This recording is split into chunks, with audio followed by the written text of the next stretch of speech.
नमस्कार. दिनांक 21, 22 आणि 23 फेब्रुवारी या दिवशी नवी दिल्ली येथे 98व्या अखिल भारतीय मराठी साहित्य संमेलनाचे आयोजन करण्यात आलेले आहे. विशेष महत्त्वाची गोष्ट म्हणजे अशी की मराठी भाषेला अभिजात भाषेचा दर्जा हा नुकताच जाहीर करण्यात आला असून हा दर्जा दिल्यानंतरचं हे पहिलं संमेलन आणि तेही पुन्हा दिल्लीमध्ये भरतं आहे. आणखीन विशेष आनंदाची गोष्ट आपल्या सर्वांच्या दृष्टीनं म्हणजे या संमेलनाच्या अध्यक्षपदी ताराबाई भवाळकर यांची एकमतानं निवड करण्यात आलेली आहे. मी सह्याद्री दूरदर्शनच्या वतीनं आणि दूरदर्शनच्या सर्व श्रोत्यांच्या वतीनं ताराबाई आपले मनःपूर्वक अभिनंदन करतो. धन्यवाद. ताराबाईंचा महाराष्ट्राला जो परिचय आहे तो मुद्दाम सांगायला पाहिजे तो असा की लोकसाहित्य, लोकसंस्कृती, लोकभाषा, लोककला याच्या जाणकार भाष्यकार म्हणून त्या सबंध महाराष्ट्रामध्ये ओळखल्या जातात. विशेषतः वैचारिक क्षेत्रामध्ये आणि ज्ञानाच्या क्षेत्रामध्ये याबद्दल त्यांना अतिशय नितांतपणे असा आदर दिला जातो. व्रतस्थ निष्ठेनं आणि गेली 66 वर्षापेक्षा अधिक काळ त्या ज्ञानसाधना करत आलेल्या आहेत. मी आत्ताच म्हटलं त्याप्रमाणे लोकसाहित्य हा जरी त्यांचा मुख्य विषय असला आणि तो आपणा सर्वांना माहितीचा असला तरी या विषयाच्या बरोबर त्या नाटकामध्येही रुची घेत आहेत आणि नाटकामध्येही त्यांची एक अधिकार हा महाराष्ट्रानं मान्य केलेला आहे. नाटक हा त्यांच्या अत्यंत अभ्यासाचा आस्थेचा विषय आहे. त्याचप्रमाणे त्याने अंधश्रद्धा निर्मूलन ही जी चळवळ आहे त्या चळवळीमध्ये त्या सक्रिय राहिलेल्या आहेत. अशा तऱ्हेचे अनेक पैलू हे त्यांच्या व्यक्तिमत्वाला आहेत.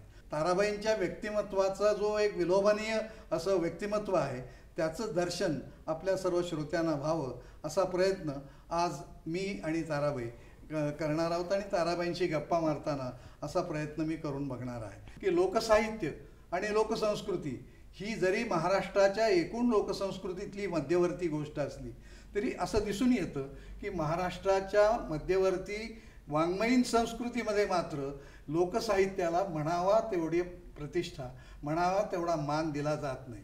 याची कारणं काय असावीत असं ताराबाई तुम्हाला वाटतं? लोकसाहित्य म्हटलं किंवा लोकसंस्कृती की शहरी शिक्षित वर्गामध्ये एक असा अपसमज आहे की हे एक तर जुनं आहे, हे ग्रामीण आहे आणि हे काहीतरी गावंढळ आहे आणि आता याचा काही उपयोग नाही. किंवा दुसरी एक भूमिका असते की त्याच्याबद्दल प्रचंड उमाळा की जे काय आज निर्माण झालेलं आहे त्याचं मूळ सगळं लोकसंस्कृतीमध्ये आहे. म्हणजे ज्याच्याबद्दल तो उमाळा जो असतो तोही काही फार जाणीवपूर्वक किंवा विचारपूर्वक केलेला नसतो आणि एक तुच्छतावाद जो असतो की याच्यामध्ये काय अर्थ नाही, हे जुनं आहे, हे गावंढळ लोकांचं आहे, तर हे तुच्छतावाद असतो.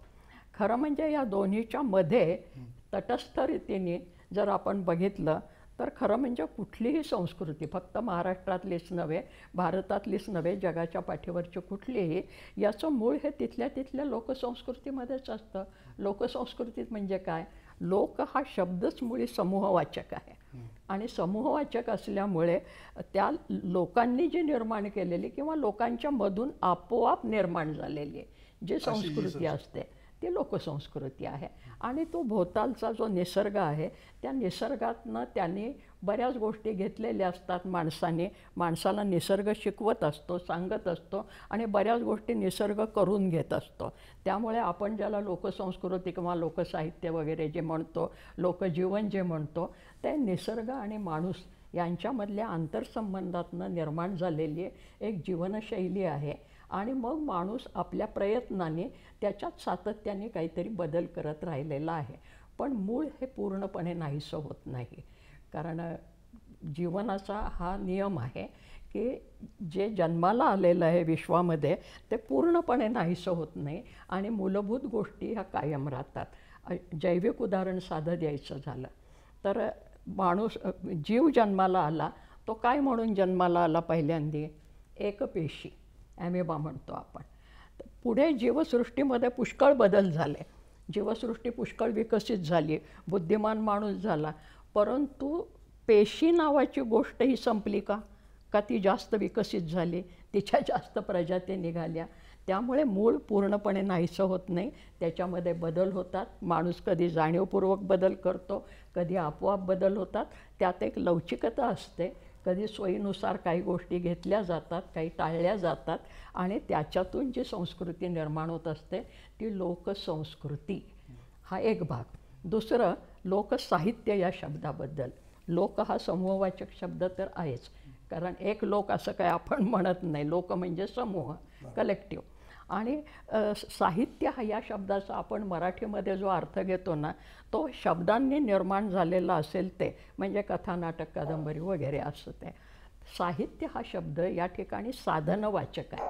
म्हणजे लोकजीवनाची जडणघडण करणारी सगळी साधनं आणि मग त्या साधनामध्ये काही स्थूल साधनं आहेत, काही सूक्ष्म साधनं आहेत, काही मानसिक भावनिक साधनं आहेत. म्हणजे श्रद्धेसारखं साधन हे भावनिक साधन आहे. त्यामुळे साहित्य हा शब्द साधनवाचक आहे की त्याच्यामध्ये वस्तुरूप साहित्यही आहे, भावनिक साहित्यही आहे आणि वैचारिकही आहे. की शेजारच्या भोवतालाशी हा माणूस कसा जोडून घेत आलेला आहे, भावनिकदृष्ट्या कसा जोडून घेत आला आहे, वस्तुनिष्ठदृष्ट्या कसा जोडून घेत आलेला आहे. त्यातून जी निर्माण होते माणसाची जीवनशैली, त्या जीवनशैलीतनं जे निर्माण होत असतं ते साधन. आणि हे लवचिक असते, त्याच्यामध्ये रिजिडिटी नसते. रिजिडिटी म्हणजे बंदिस्तपणा. तो बंदिस्तपणा नाही, लवचिकपणा आहे. माणूस आपल्या सोयीनुसार, निसर्गाच्या सोयीनुसार आणि निसर्ग कसा साथ प्रतिसाद देतो आहे त्यानुसार ही लवचिकता माणसाच्या जीवनामध्ये येत असते. त्यामुळे लोकसंस्कृती आणि लोकसाहित्य हे समूहाचं असतं आणि समूहाने ते आपोआप निर्माण झालेलं असतं. त्यात बदल माणूस जाणीवपूर्वक करत राहतो आणि काही वेळेला तो बदल जाणीवपूर्वक असतो, काही वेळेस अजाणत असतो, पण तो त्याच्या सोयीनुसार असतो. कधीकधी जबरदस्तीनेही समूहामध्ये बदल घडवून आणले जातात. विशेषतः सत्ताधारी आणि संपत्तीधारी यांच्या हातामध्ये जर लोकसमूह गेले तर त्यांना पाहिजे त्या पद्धतीने ते त्या समूहाला वळवू शकतात. मग ते कधी प्रलोभनांनी वळवू शकतात आणि कधी धाकदपटशांनी वळवू शकतात. असे सगळे नमुने आपल्याला मानवी जीवनाच्या इतिहासामध्ये पाहायला मिळतील, ज्याला आपण अँथ्रोपॉलॉजी किंवा मानववंश, मानववंशाचा सगळा इतिहास पाहिला तर या इतिहासामध्ये हे सगळ्या उलथापालथी झालेल्या आपल्याला दिसतात. तेव्हा लोकसंस्कृतीकडे पाहत असताना मानववंशशास्त्र हा त्याचा पाया आहे, हा बेस आहे. समाजशास्त्र हा त्याचा पाया आहे आणि समाज मानसशास्त्र, कारण समूहाचं म्हणून मानस असतं आणि त्यातून या जडणघडणी घडणं, बिघडणं, बिघडणं, बदलणं हे सगळं होत असतं. म्हणजे आपल्याला असं म्हणायचं आहे की ज्याला आपण लोकसाहित्य म्हणून बाजूला काढतो तेच खरं म्हटलं तर मुळातलं एकंदर साहित्य म्हणून आहे. आणि मग त्याचे आविष्कार हे वेगवेगळ्या रूपानं वेगवेगळ्या काळामध्ये होत गेलेले आहेत. मला इथे एक संदर्भ आठवतो, तो म्हणजे सह्याद्री दूरदर्शननं माय वाटेचा मागोवा या नावानं एक 16 भागामध्ये एक मालिका केलेली होती आणि त्या मालिकेतून आपण हा जो विचार आहे तो सविस्तरपणे आणि सोदाहरण मांडण्याचा प्रयत्न केलेला होता. आणि लोकसाहित्य हे कसं आपल्या एकूण जीवनाचा अभिन्न अंग आहे हे आपण दाखवण्याचा प्रयत्न केला होता. तर तो जो माय वाटेचा मागोवा हा जो 16 भागाची जी मालिका होती त्याच्या मागचं तुमचं दृष्टिकोन काय होता? हाच दृष्टिकोन होता की ज्याला आपण संस्कृती म्हणतो ती माय संस्कृती. माय म्हणजे मात्र, मातृसंस्कृती ही लोकसंस्कृती आहे कुठल्याही समाजाची, आणि तिचा मागोवा घेत असताना म्हणजे आत्ता म्हटलं तसं ऐतिहासिक त्याची पाठपुरावा करायला लागलो की आपण त्या आदिम अवस्थेपासून आजपर्यंत माणसाच्या जातीने जो प्रवास केलेला आहे त्यात जे बदल झालेत ते कसे झालेत ते आपण शोधण्याचा प्रयत्न करत असतो. एक साधी गोष्ट घ्या की आपल्याकडे काय झालेलं आहे की जणू काही ग्रामीण भागामध्ये बायका जात्यावर दळण दळत होत्या, ओव्या म्हणत होत्या, तेवढंच लोकसाहित्य बायकांचं, त्याच्यापेक्षा काही वेगळं नाही. किंवा काय मोठेवरची गाणी असतील, शेतकऱ्यांची गाणी असतील, किंवा मग काही ज्याला आपण धर्मनिष्ठ अशा प्रकारचे आविष्कार म्हणजे गोंधळ, जागरण, ज्याला लोकजागर करणारी साधनं म्हणतो आपण किंवा आविष्कार म्हणतो, कृतिशील आविष्कार, त्यांना एक आपण लोकसाहित्य म्हणतो. तर याच्या पलीकडे लोकजीवनाचे जे आविष्कार आहेत ते त्याच्या शैली बदलत असतात, परंतु त्याच्या पाठीमागची जी भावना असते अभिव्यक्त होण्याची ती भावना बदलत नाही. आणि ते कसं बदलत नाही, ते कसं बदलत नाही ते त्या मालिकेमधनं सांगण्याचा आपण प्रयत्न केलेला होता. लोकसाहित्यामध्ये जी स्त्री प्रतिमा आहे तिचं स्वरूप नेमकं कसं आहे असं वाटतं? काय आहे, पुन्हा एक आपला अपसमज असा आहे की शिक्षण म्हणजे काय, की शिक्षण म्हणजे लिहिता वाचता येणं म्हणजे शिक्षण. हा आपला समज केव्हा आणि कुठे झाला? इंग्रजोत्तर काळामध्ये ज्या वेळेला इंग्रजी पद्धतीचं शिक्षण द्यायला सुरुवात झाली, म्हणजे आपण म्हणतो मॅकॅलेनी ती सुरुवात केली, शाळा काढल्या, कॉलेजं काढली, तिथे मुलं मुली जायला लागली, लिहिण्या वाचण्याचं शिक्षण आलं, म्हणजे मग ते शिक्षण. आणि त्याच्या आधी माणसं होती ती अडाणी. आता लिहिता वाचता येणं म्हणजे शिक्षण, ह्याचा जरा आपण तपास करून बघायला पाहिजे. कारण शिकण्यामुळे काय व्हायला पाहिजे तर जगण्याची जी आपली सगळी साधनं आहेत त्या आपल्याला जगता आलं पाहिजे नीट. म्हणजे आपल्याला घरं बांधता आली पाहिजेत, खाण्यापिण्याच्या वस्तू करता आल्या पाहिजेत, त्या तयार करता आल्या पाहिजेत. हे याच्यासाठी तर शिक्षण आहे, नाही तर कशासाठी शिक्षण आहे. त्यामुळे काय झालं की निसर्गाने त्याला शिकवलं. घर ही संकल्पना कायम राहिली की सुरक्षिततेसाठी निवारा. तर सुरक्षिततेसाठी निवारा माणूस शोधतच आला आणि त्याच्यात बदल करत करत मग आज तुमचा आर्किटेक्ट वगैरे तिथपर्यंत प्रवास चालू झाला. पण मूलभूत भावना आणि मूलभूत गरज त्या कायम राहिलेल्या आहेत. तीच गोष्ट तुम्हाला जीवनाच्या प्रत्येक अंगामध्ये दिसेल. म्हणजे ती वस्त्रप्रावरणामध्ये दिसेल, ते तुमच्या जलसंधारणामध्ये सुद्धा दिसेल की पाणी साठवणं, पाण्याचे प्रवाह आणणं. आणि ही फार प्राचीन काळापासून गोष्ट आहे हो. म्हणजे अगदी पाटबंधारे बांधणं आणि प्रवाह वळवणं पाण्याचे हे खूप जुन्या काळापासून आहे. मग त्याला आपण पुराणकथा म्हणतो. पुराणकथेमध्ये ही सगराची गोष्ट आहे की तो सगर नावाचा राजा होता आणि त्यांनी हिमालयामधल्या गंगेला वळवलं आणि त्यांनी भारतामध्ये आणलं. आणि मग त्याच्यासाठी त्याला मदतीला कोण आले? सगरपुत्र. पण मला तुम्हाला जे विचारायचं होतं मुळात की या सगळ्या संस्कृतीमध्ये स्त्रीची म्हणून जी एक प्रतिमा आहे त्या संबंधी बरोबर आहे, ते थोडंसं दुर्लक्ष. तर अशासाठी सांगते की स्त्रीचा यामध्ये सहभाग फार मोठा आहे. कारण आपण माणसाच्या मूलभूत गरजा कुठल्या म्हणतो? अन्न, वस्त्र आणि निवारा. तो अन्न निर्माण करण्यामध्ये शेतीचा पहिला शोध बाईनं लावलेला आहे. आणि जगाच्या पाठीवर सगळ्या मानवशास्त्रज्ञांनी आणि समाजशास्त्रज्ञांनी याला पाठिंबा दिलेला आहे. कारण पुरुष हा मुळामध्ये शिकारी आणि बाईला एका ठिकाणी काही काळ राहणं हे निसर्गाने तिच्यावर, मी बंधन म्हणत नाही, निसर्गाने अशी एक व्यवस्था केलेली आहे. कारण वंश सातत्य चालवायचं म्हटलं तर त्यासाठी त्या बाळ लहान असेपर्यंत किंवा बाळ होईपर्यंत तिला एका ठिकाणी राहण्याची गरज असते. मग भले ती झोपडीत राहत असेल किंवा गुहेत राहत असेल, तेवढ्या काळामध्ये त्याला अन्नाची सोय काय? बाळाच्या अन्नाची सोय आईच्या निसर्गाने केली आहे, पण आईच्या अन्नाची सोय काय? मग ती भोवताली आपली पाहताली झाडं आहेत, पशुपक्षी त्या झाडांची फळं खात आहेत, मग आपणही खाऊन बघू. निसर्ग हे शिकवत आला आहे माणसाला. मग ती फळं खाली पडत आहेत, मग ती गोळा करायला लागली. आपण मानववंशशास्त्र आणि समाजशास्त्राचा विचार केला तर मग आपल्याला अवस्था सांगितल्या जातात माणसाच्या विकासाची. की पहिली शिकारी अवस्था, की पुरुष शिकार करून आणतो आहे आणि कच्चं मांस सगळे खात आहेत. मग त्याला कुठेतरी भाजलेलं जनावर एखाद्या वणव्यामध्ये सापडतं, अरे भाजलेलं मांस जास्त चांगलं लागतं, मग तिथनंच तो एखादं लाकूड आणतो, कृत्रिम अग्नी निर्माण करतो, तो जतन करून ठेवतो.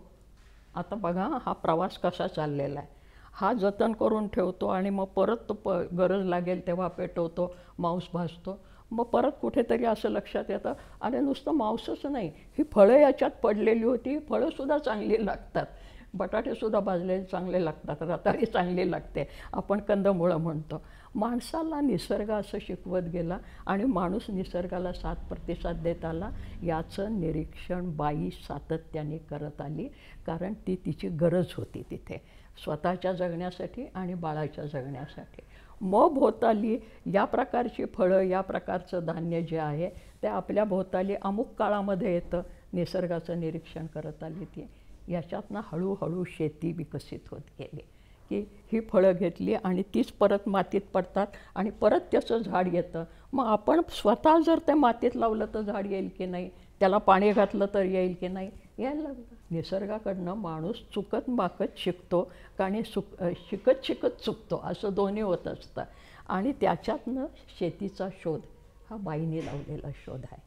मग ती आपल्या परड्यामध्ये ते धान्य पिकवायला लागली, भाजीपाला पिकवायला लागली, फळं पिकवायला लागली, आपलं आणि अपत्याचं संगोपन करायला लागली.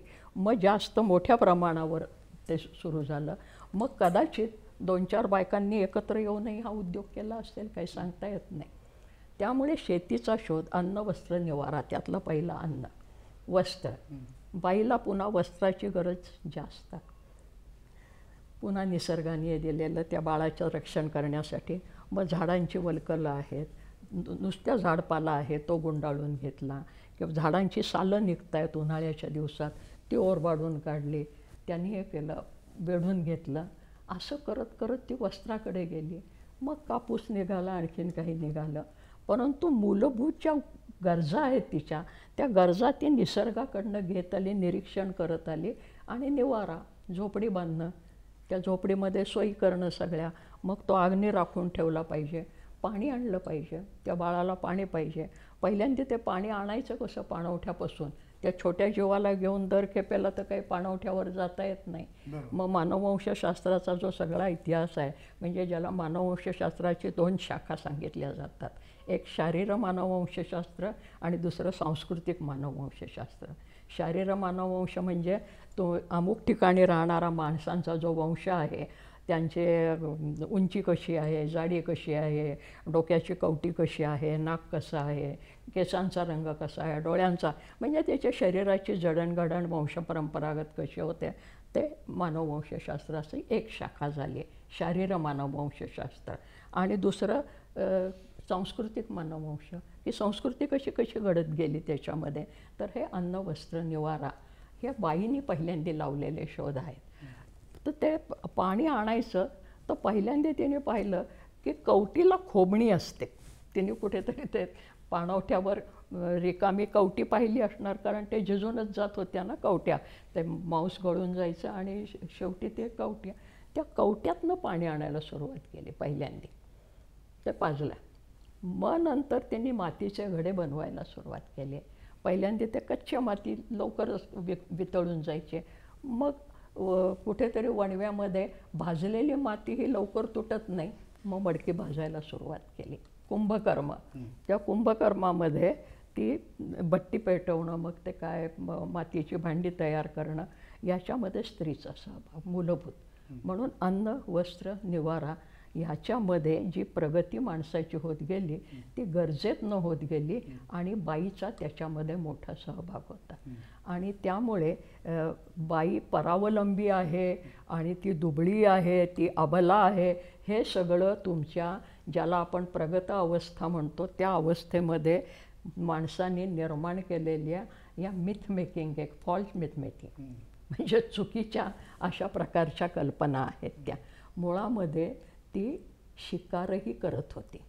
अमेझॉन स्त्री ही जगाच्या पाठीवर प्रसिद्ध आहे की ज्या ठिकाणी दाट जंगलं होती, त्या घनदाट जंगलामध्ये, म्हणजे अमेरिकेतल्या अमेझॉन नदीच्या खोऱ्यामधल्या ज्या बायका होत्या त्या बलिष्ठ बायका होत्या, उंच बायका होत्या.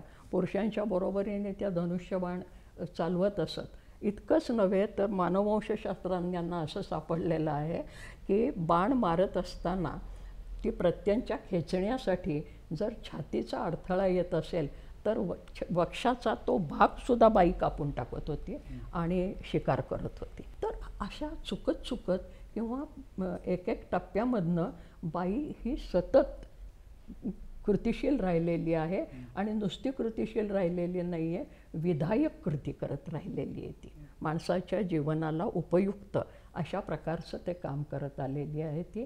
म्हणून पहिल्यांदी माणसाला देव जो दिसला ना तो स्त्रीमध्ये दिसला. म्हणून पहिल्यांदी आपण जी कुळदेवता म्हणतो, आपल्या प्रत्येकाची कुळदेवता एक स्त्री देवता असते आणि ती स्त्री देवता एकटी असते, स्वतंत्र असते. शेजारी लगेच बाप नसतो कोणी, आई असते ती. आणि आपण सगळ्या स्त्री देवतांना काय म्हणतो, त्यांची नावं जी आहेत ती आई, ते मातृवाचक नावं आहेत. अगदी दक्षिणेकडे गेलो अम्मा, अव्वा, मातृवाचक नावं आहेत. आणि ती एकटी आहे आणि ती शस्त्रधारिणी आहे. ती शस्त्रधारिणी आहे आणि ती प्रतिपालक आहे. म्हणजे ती निर्माती आहे, ती रक्षक आहे आणि ती पालक आहे. तेव्हा जीवनामध्ये ह्या 3 घटना खूप महत्त्वाच्या असतात. निर्माण करणं, पालनपोषण करणं आणि रक्षण करणं. या 3ही गोष्टी बाई ही जन्मापासून करत आली आणि आजतागायत करते आजसुद्धा. म्हणजे बाई जर घेतली कृतिशील, तर ती अतिशय कृतिशील आहे, सर्जनशील आहे, मूलभूत समर्थ आहे. तिला दुबळेपण जे आणलं त्या ज्या वेळेला संघटित अशा प्रकारचे मानव समूह निर्माण झाले आणि ज्याला तुम्ही राजसत्ता वगैरे म्हणता, त्या काळामध्ये हे सगळं निर्माण झालं. एवढं सगळं स्वतःमध्ये असून सुद्धा आपल्याला एकूण माणूस म्हणून जे दुय्यम स्थान हे या व्यवस्थामध्ये मिळत गेलेलं आहे, त्याबद्दलच्या व्यथासुद्धा लोकसाहित्यातल्या स्त्रियांनी व्यक्त केलेल्या आहे. निश्चितपणे स्वरूप कसं आहे? निश्चितपणे केलं आहे. म्हणजे स्त्री देवतांच्या मध्ये आत्ता मी जास्त जात नाही, पण स्त्री देवतांच्या नुसत्या कथा जरी तुम्ही म्हणालात तरी त्या कथासुद्धा, म्हणजे काय, ती रेणुकेची कथा म्हणा, जगदंबेची कथा म्हणा, आपण दिवाळीमध्ये ते महिषासुराची कथा म्हणा, की नरकासुराला मारलं, ते सत्यभामेने नरकासुराला मारलं म्हणून आम्ही नरक चतुर्दशी साजरी करतो, असं आजही आपण सांगतच असतो ना तिथे. त्यामुळे बाईला हे जाणवत होतं की ज्या वेळेला तिच्यावर कृत्रिम रीतीनं दडपणं येत गेली, दुय्यमत्व येत गेलं आणि कुठल्याही सत्ताधारी वर्गाचा, कुठलाही सत्ताधारी, तो आदिम असू देत, आत्ताचा असू देत, जागतिक असू देत, तुम्ही अगदी काय तो ज्ञानविज्ञान युगातला प्रगत असू देत, तो 2 मार्गाने आपल्याला डोईजड असलेल्यांना अंकित करतो. एक, त्याला तुच्छतेने बाजूला सारायचं, त्याला बाजूला सारायचं सगळ्या लाभापासून, आणि तुच्छता, त्यांना हिणवायचं, त्यांना कमीपणा आणायचा, अपमान करायचा. तरीसुद्धा ते ऐकत नाहीत म्हटलं, त्यांच्याशी समजून सांगायचा प्रयत्न करायचा, म्हणजे सामंजस्य करार ज्याला आपण म्हणतो तो करायचा प्रयत्न करायचा. बाबा आम्ही तुझ्याबरोबर आहोत, काही एवढं हे नाही, असं तसं. तरीसुद्धा ते आपल्यापेक्षा डोईजड आहेत असं वाटलं की मग त्यांना आपल्यामध्ये सामावून घ्यायचं किंवा आपण त्यांच्यामध्ये सामावलं जायचं आणि शेवटी तुम्ही आम्ही एकच आहोत. म्हणजे ती एक प्रकारची स्ट्रॅटेजी. हां, ही जी स्ट्रॅटेजी ज्याला आपण आजच्या भाषेत राजकारण म्हणतो, ते राजकारणही माणूस असा आपल्या जीवनातल्या जगण्यातल्या अनुभवातनं शिकत आलेला आहे. तसं ती बाई शिकत आली की पहिल्यांदा त्या बाईला दुय्यमत्व, की ही बाईची जात आहे, ही अबला आहे आणि तिला निसर्गाने जणू काही अपत्य संभवाची एक हे दिलेली आहे, सवलत दिलेली आहे. तर ते तिचं दुबळेपण आहे, कारण त्यावेळेस ती दुबळी असते, ती काही करू शकत नाही, म्हणून ती अबला आहे. तर आता अपत्य जन्माला घालणं याच्यामध्ये वंश सातत्याच्या दृष्टीने माणसाच्या जीवनातल्या महत्त्वाच्या अशा गोष्टी कुठलाही मानव वंश टिकून राहायचा असेल तर माणूस टिकून राहण्याच्या दृष्टीने, जीवसुद्धा टिकून राहण्याच्या दृष्टीने महत्त्वाच्या कुठल्या गोष्टी? आहार, निद्रा, भय आणि मैथुन.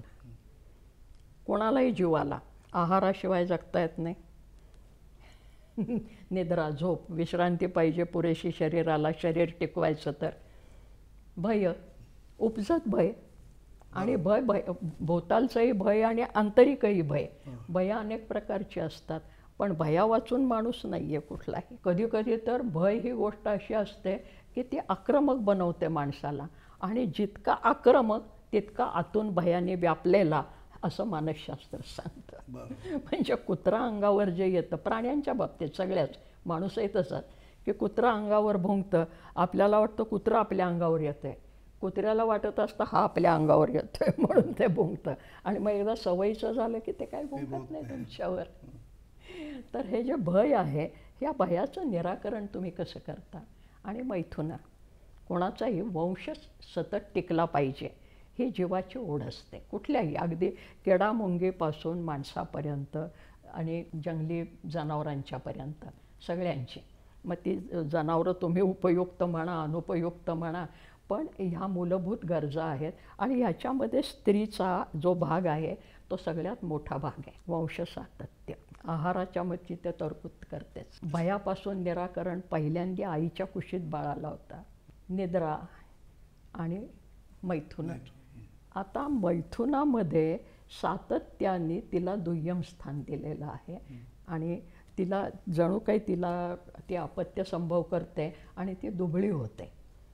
तर एकीकडे तिला मातृशक्ती म्हणायचं. आता ही पण प्रगत समाज आपण जो म्हणतो, किंवा सुसंस्कृत तथाकथित समाज आपण म्हणतो, त्याची ही दुहेरी नीती आहे. एकीकडे तिला सर्वशक्तिमान म्हणायचं, तिला जगन्माता, देवी वगैरे म्हणायचं, आणि दुसरीकडे तिला दुबळी म्हणायचं. का तर ती अपत्य जन्माला घालते. म्हणजे अपत्य जन्माला घालते म्हणून तिला मातृत्व प्राप्त होतं, ते मातृत्व मन मंगल वगैरे मानायचं, ही एक गोष्ट. दुसरे, ते मातृत्व कशामुळे प्राप्त होतं, तर तिला मासिक पाळी येते त्यामुळे, म्हणून ती दुबळी झाली. आता मासिक पाळी जर तिला आली नाही तर मातृत्व प्राप्त होईल का? नाही होणार. म्हणजे जे मातृत्वाचं मूळ आहे त्यालाच तुम्ही हिणकस मानता, त्यालाच तुम्ही दुय्यम मानता, त्याला तुम्ही तुच्छ मानता, आणि तिच्यापासून होणारं मातृत्व हे मन मंगल पवित्र. ह्याच्यामध्ये दुहेरी नीती नाही आहे का? त्यामुळे ज्याला अभिजन संस्कृती आपण म्हणतो, उच्च स्तरामध्ये मनुष्य जायला लागतो, जास्त सुस्थिर व्हायला लागतो, शारीरिकदृष्ट्या, मानसिकदृष्ट्या, आर्थिकदृष्ट्या, तसतसा तो पुरुष प्रधान व्हायला लागतो. कारण त्याला असं वाटायला लागतं की ही सगळी सत्ता आपल्या हातात पाहिजे, परंतु तो अपत्य तर जन्माला घालू शकत नाही. मग अपत्य जन्माला घालणारीलाच आपल्या अंकित करणं, आणि म्हणून त्या स्त्रीला आपल्या अंकित ठेवायचं सातत्याने. ही सर्व जी प्रक्रिया आहे स्त्रीच्या बाबतीतली, ती तिला उद्गार, तिनं आपल्या व्यथानं, आपल्या दुःखानं आपल्याला हे दुय्यम स्थान दिलंय, त्याला त्याने आपल्या ओवीतून, आपल्या ते केलं. आणि मग पुढे ज्याला आपण लोकसाहित्य म्हणता, त्या साहित्यामधनं बायका हे अभिव्यक्त करतच आलेल्या आहेत. मी तिकडे येणार होते, पण मुद्दाम ही पाठीमागची सगळी भूमिका सांगितल्याशिवाय, कारण लोकांना ना ते मी ओव्या सांगायला लागले की ते फार आवडतं वगैरे, ते ठीक आहे सगळं, पण त्याच्या पाठीमागची भूमिका समजत जर घेतली तर बाईला हे कुठे आणि का वाटतं तिला समजत नाही असं नाही, समजतं.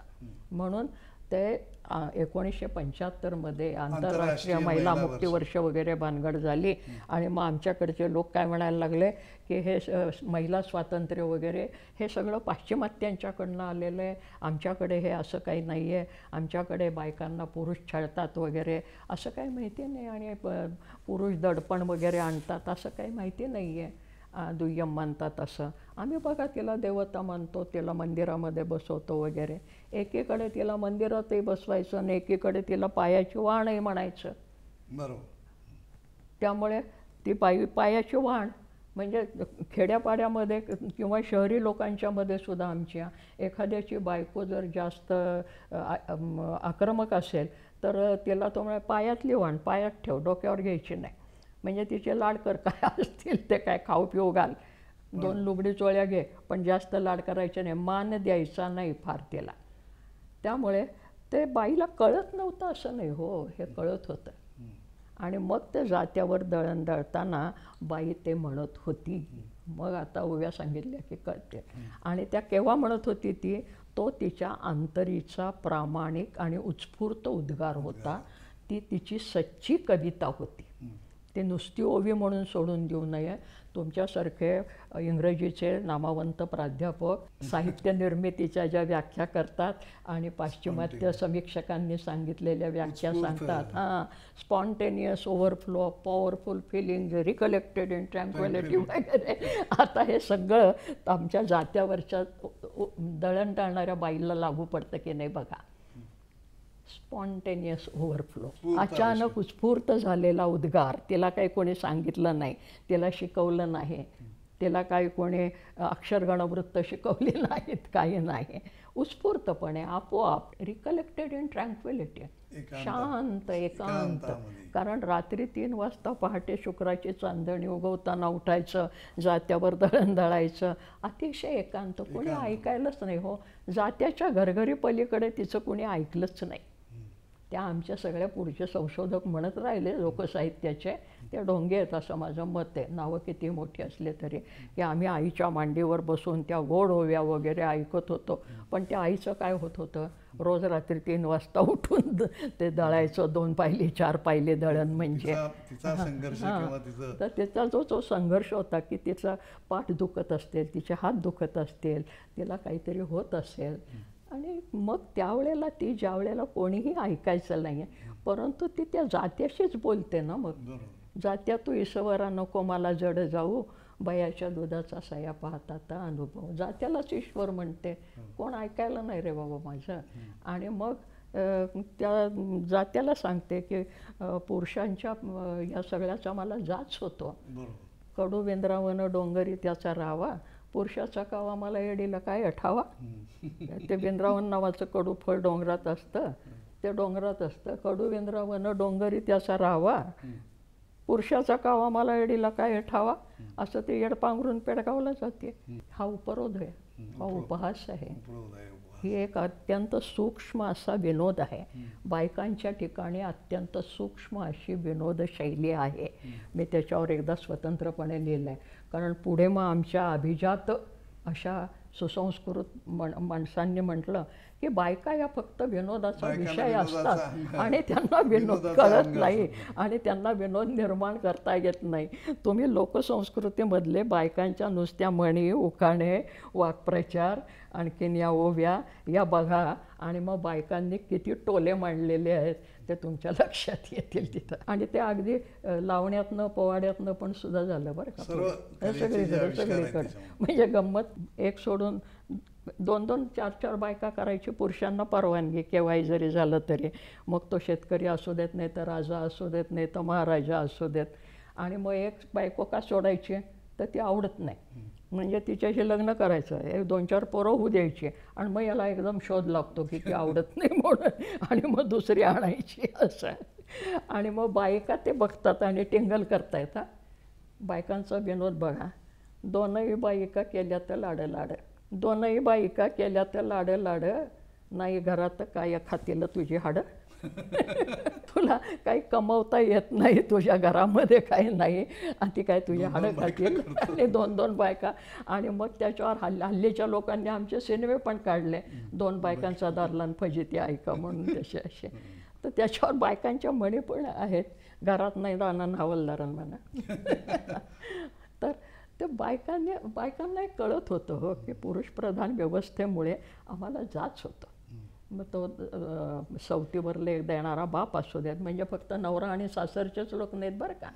बापसुद्धा जर स्त्रीला त्रासदायक होईल असं वाटायला लागलं तर त्याच्याबद्दलही बायका बोलल्या. तर लोकसंस्कृतीमध्ये स्त्रियांच्या ज्याला आपण म्हणू की निषेधाचे उद्गार आहेत, निषेधाचे उद्गार आहेत आणि जाणिवेचे उद्गार आहेत निरनिराळ्या. तर तिच्या जाणिवेचे उद्गार आणि पुरुषप्रधान व्यवस्थेबद्दल निषेधाचे उद्गार हे आपल्याला निरनिराळ्या पद्धतीनं पाहायला मिळतात. आणि म्हणून ते एका अर्थानं जिवंतच आहे साहित्य.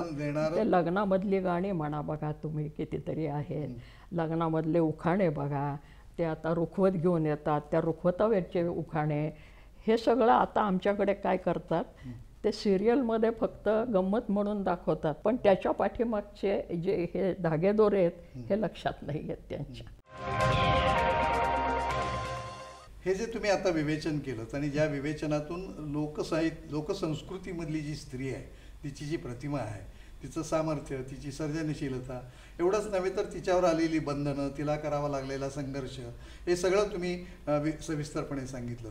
आणि त्यामुळं जे प्रत्यक्ष साहित्यामध्ये त्याचा आविष्कार कसा झाला हेही आपण सांगितलेलं आहे. आता मला एवढं सांगा की याच्या काही खाणाखुणा ह्या आता नव्या रूपामध्ये आपणाला काय दाखवता येतात का? येतात ना.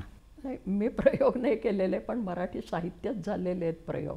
की उदाहरणार्थ आपल्या लोकपरंपरेमधल्या ज्या नायिका आहेत, द्रौपदी, सीता, मंदोदरी, यांच्यावर बायकांनी पुष्कळ गाणी रचलेली आहेत, कथा आहेत ह्याला.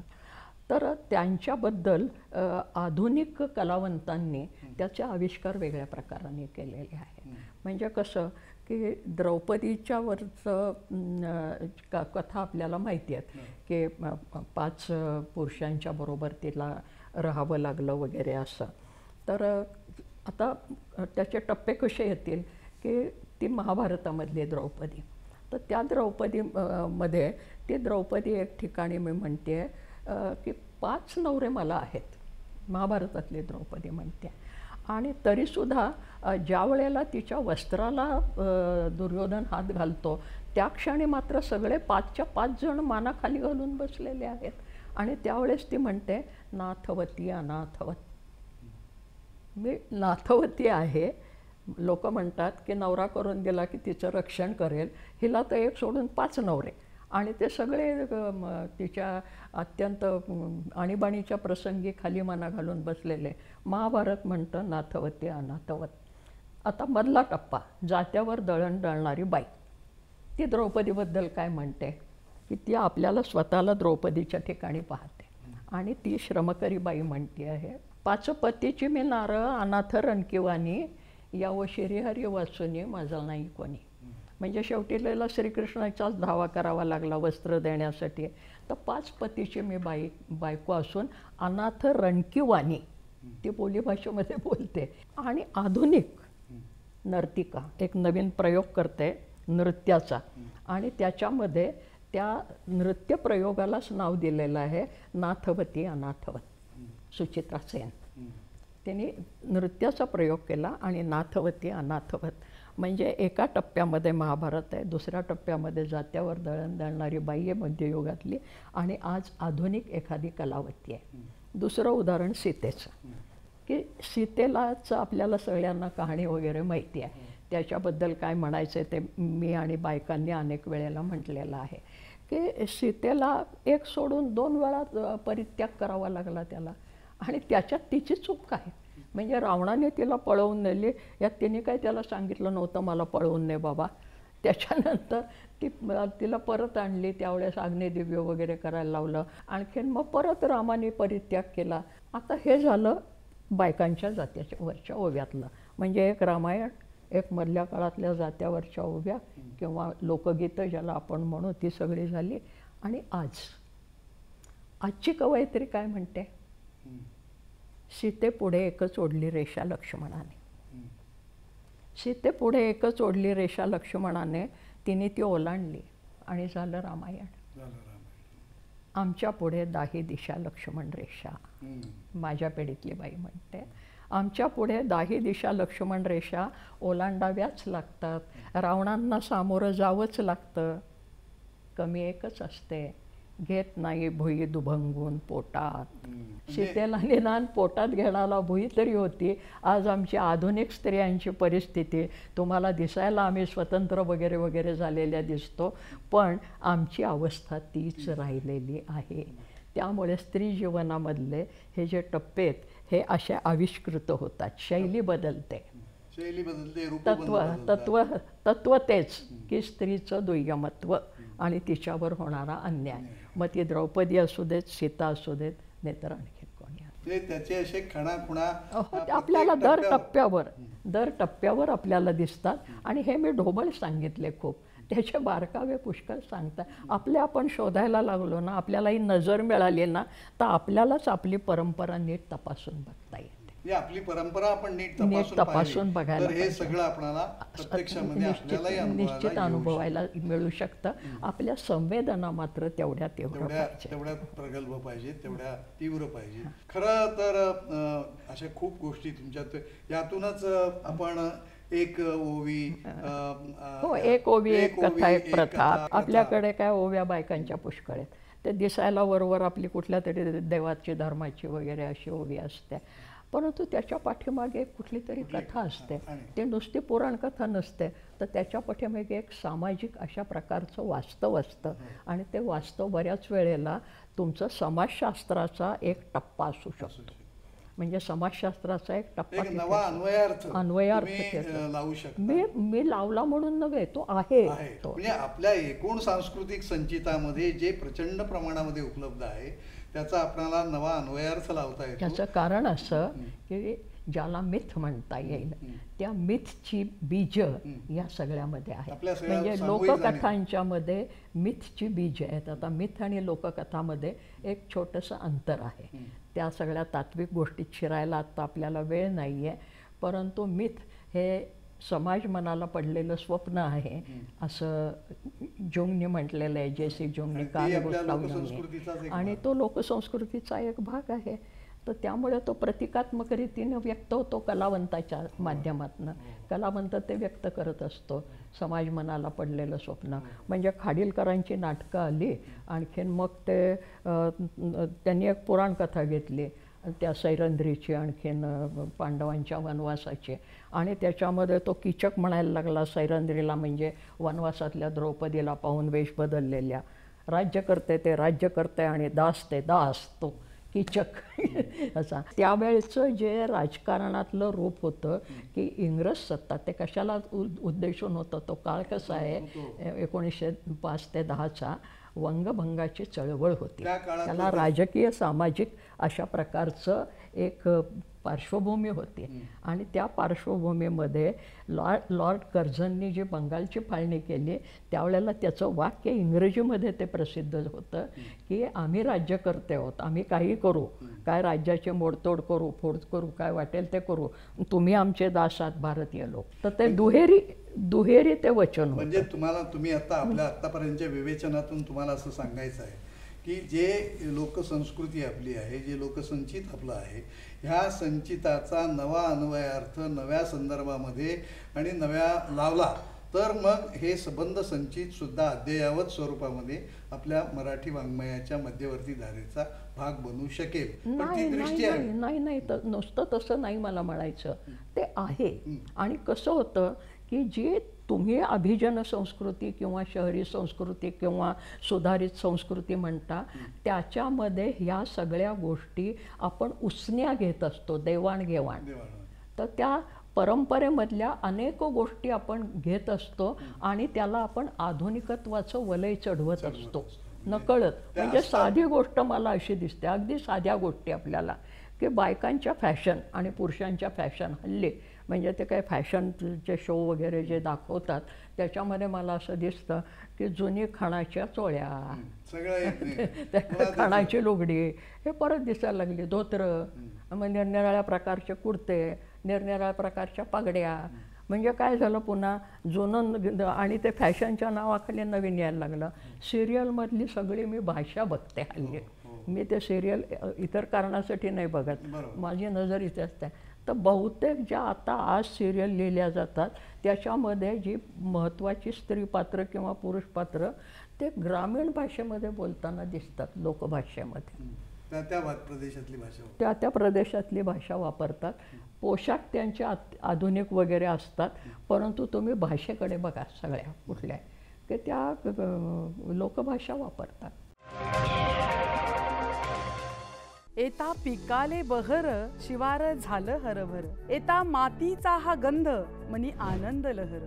आनंदाची लहर मनात फुलवणारी, मातेसमान असणारी ही काळी आई, या काळ्या आईच्या लेकरांसाठी माहितीपूर्ण कार्यक्रम आमची माती आमची माणसं. नवीन तंत्रज्ञान, नवीन संशोधन. शेतकऱ्यांना होईल नव्या जगाची ओळख. प्रगतीच्या दिशेने एक पाऊल आपल्या माणसाचं, आपल्या मातीतलं. आमची माती आमची माणसं. प्रसारण सोमवार ते शुक्रवार सायंकाळी 6:30 वाजता फक्त सह्याद्री वाहिनीवर. मी सुरुवातीलाच असं म्हटलं की तारा भवाळकर यांच्या व्यक्तिमत्वाला अनेक पैलू आहेत आणि त्यातला एक लोकसाहित्याचा आणि लोकसंस्कृतीच्या अभ्यासाचा पैलू घेऊन आपण काही प्रश्न या निमित्तानं इथं विचारले आणि त्याची अत्यंत आपल्याला अंतर्मुख करतील अशी उत्तरं त्यांनी दिली. याशिवाय मी म्हटलं त्याप्रमाणे नाटक आहे, स्त्रीवाद आहे, अंधश्रद्धेबद्दलची त्यांची मतं आहेत. ही सगळी वेळेअभावी आपणाला घेता येत नाहीत, पण हे सगळं त्या आयुष्यभर चिंतन करत आलेले आहेत. अतिशय कृतिशीलरित्या त्यामध्ये वावरत आलेले आहेत. तेव्हा मला असं वाटतं की हे सगळं आज या निमित्तानं आपणाला ऐकायला मिळालं. हे खरं तर आपणा सर्वांचं मराठी भाषक म्हणून भाग्य आहे. आता अगदीच अलीकडे मराठी भाषेला हे अभिजात भाषेचा दर्जा देण्यात आलेला आहे. आता लोकांनी त्याच्या निमित्तानं उत्सव साजरे केले, आनंद साजरे केले, आपल्याला काहीतरी नव्यानं मिळालं असंही लोक म्हणायला लागले. हे सगळं बरोबर आहे की आपल्याला आपल्या भाषेचा जो अभिमान आहे त्याचा एक आविष्कार म्हणूनही ठीक आहे, पण नुसता अभिमान बाळगून चालणार नाही. तर मराठी भाषेला जर भविष्यामध्ये जर उज्ज्वल स्वरूप राहायचं असेल, ती जर ज्ञानभाषा व्हायची असेल, तर या भाषेच्या भविष्याची चिंता करायची असेल तर आपण काय केलं पाहिजे? काय झालं आहे, त्या अभिजात भाषा म्हटल्यानंतर मी पहिल्यांदा काय केलं तर शब्दकोशामध्ये अभिजात शब्दाचे अर्थ बघितले. तर त्याच्यामध्ये उच्च श्रेणीचे, कुलीन, सुसंस्कृत, बरं का. आणि मग त्यामुळे जणू काही एका विशिष्ट वर्गाची, मराठी बोलणाऱ्या आमच्यापैकी, मराठी भाषकांच्यापैकी एका विशिष्ट समाज हा शुद्ध बोलतो, तो उच्च आहे, तो कुलीन आहे. आता कुलीनत्व आणि अकुलीनत्व ठरवायचं कुणी, असा माझ्यापुढे प्रश्न येतो. ते आनंद आहे, त्याला एक दर्जा मिळाला म्हणजे शासकीय शिक्कामोर्तब झाला. शासकीय शिक्कामोर्तब झाल्यामुळे काही आर्थिक लाभ मराठी भाषकांना होतील. त्याचा विनियोग मराठी भाषेच्या विस्तारासाठी व्हावा, हे साधं व्यावहारिक गणित आहे. आता ते व्यावहारिक गणित प्रत्यक्षात कसं येणार, तर त्याच्यासाठी भाषा ही एक जैविक संस्था आहे, जिवंत संस्था आहे. ती नुसती आपली शोभेची नाही. ती जिवंत माणसांनी जिवंतपणाने जर भाषा वापरली तर भाषा जिवंत राहणार आहे. मग त्याच्यात तुम्हाला संशोधन करा, अमुक करा, तमुक करा. मुळात भाषा बोलली तर पाहिजे लोकांनी.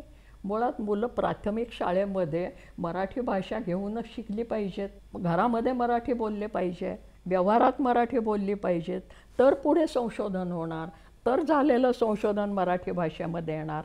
आज आपल्याला असं दिसतं आहे की सगळीकडे मराठी भाषा म्हणजे मातृभाषेबद्दल अनास्था व्यवहारामध्ये, दैनंदिन जीवनामध्ये, सामान्य माणसामध्ये, शहरापासून ग्रामीणतेपर्यंत सगळीकडे दिसते. आणि अभिजात हा दर्जा मिळाल्यामुळे जर काही शासकीय आर्थिक लाभ होणार असतील तर ते शिक्षण संस्थांना व्हावेत, चांगलं साहित्य निर्माण व्हावं, संशोधन व्हावं मराठीत. पण मराठीत संशोधन होण्यासाठी आणि संशोधनपर लेखन होण्यासाठी आधी प्राथमिक शिक्षणापासून सर्व स्तरावर मराठी ही चलनातली भाषा आली पाहिजे. म्हणजे चलनात पाहिजे. चलनात म्हणजे व्यवहारात रोजच्या जशी नोट चलनात असते आणि नाणी असतात तशी ती चलनात पाहिजे, व्यवहारात आली पाहिजे. आणि ते व्यवहारात आली असली तर मग ते उच्च स्तरावर नेणं वगैरे हा पुढचा टप्पा आहे. नाहीतर मग आता काय होणार की आहेत ग्रंथ जुन्या लोकांनी लिहिलेले, ते आम्ही मराठीत आणू. जे दुष्प्राप्य झालेले आहेत ते फार तर त्याचं पुनर्मुद्रण करूयात आम्ही. संशोधन करणारा जर काय एखाद दुसरा असेल तर त्याला आम्ही अनुदान देऊ. पण त्याच्या वाढीसाठी काय करणार? त्याच्या उलट चित्र असं दिसतंय की मराठी मातृभाषेच्या शाळा नाहीशा होत आहेत, त्याची अनुदानं बंद होत आहेत, त्या शिक्षकांना पगार वेळेवर मिळत नाहीत, त्यांच्या इमारती ह्या मोडीत काढल्या जात आहेत. आणि हे आदिवासींच्यापर्यंत सगळीकडे दिसतं आहे की मराठी भाषकांना वाव मिळावा म्हणून ज्या आर्थिक तरतुदी मुळात पाहिजेत त्या काढून घेतल्या जात आहेत आणि उच्च स्तरावर मग आम्ही हे अनुदान देऊ ते अनुदान देऊ हे सगळं ठीक आहे, परंतु ही वरवरची मलमपट्टी होते. मूळ जी जखम आहे ती जखम आहे की दैनंदिन जीवनामध्ये मराठी वापरण्यासाठी ते मूल जन्माला आल्यानंतर निदान त्याचा एक टप्पा शिक्षणाचा माध्यमिक होईपर्यंत पूर्णपणे मातृभाषेमध्ये सर्व विषय शिकले पाहिजेत. आणि सर्व शिक्षणशास्त्रज्ञांनी जुन्या काळापासून आजपर्यंत हा आग्रह धरलेला आहे. म्हणजे आता नुकतंच मी आचार्य जावडेकरांच्या पुस्तकाचं पुनर्मुद्रणाचं संपादन केलं आहे. आचार्यांचा पुन्हा पुन्हा आग्रह आहे की मुलांना सर्व विषय हे मातृभाषेमधनंच शिकले पाहिजेत. हे आचार्य जावडेकरांचंच नाही सांगत आहे, आजचे सुद्धा शिक्षणशास्त्रज्ञ जगाच्या पाठीवरचे सगळे तेच सांगत आहेत.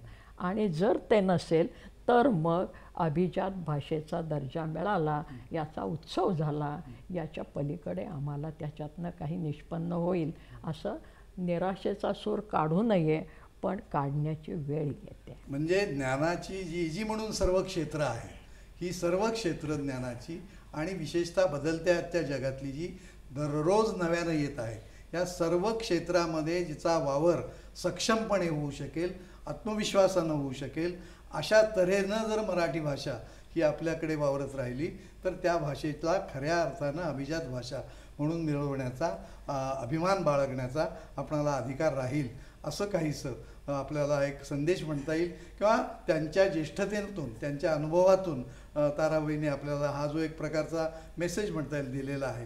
कारण इतकी वर्ष आयुष्यभर त्या जे चिंतन करत आल्यात, लेखन करत आल्यात, त्यांनी ज्या अधिकारवाणीनं हे आपणाला सांगितलेलं ते आपण सर्वांनी गांभीर्यानं घेतलं पाहिजे. आणि मगच आपण असं म्हणू शकतो की मराठी असे मामूची मायबोली आणि तिच्याबद्दलचा जो अभिमान आहे तो मिरवण्याचा नैतिक अधिकार हा आपणाला असू शकेल.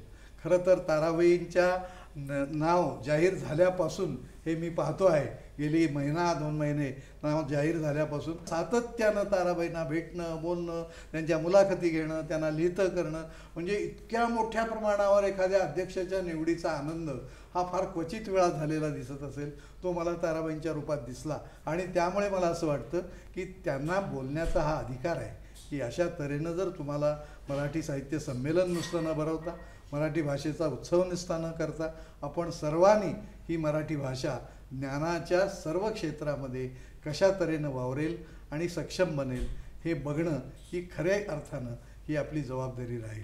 मला असं वाटतं की पुन्हा एकदा सह्याद्री दूरदर्शनच्या वतीनं ताराबाईंना मनःपूर्वक धन्यवाद देतो, त्यांच्याबद्दल कृतज्ञता व्यक्त करतो. आणि मला अशी खात्री आहे की हे जे मुक्त चिंतन ताराबाईंचं या निमित्तानं आपण ऐकलं, त्याच्यातून आपण निश्चितपणे अंतर्मुख होऊ आणि मराठीचे भाषिक म्हणून अभिमान बाळगून आणि मराठीचे कृतिशील भाषिक होऊ अशी मला खात्री वाटते. पुन्हा एकदा सर्वांना धन्यवाद. नमस्कार.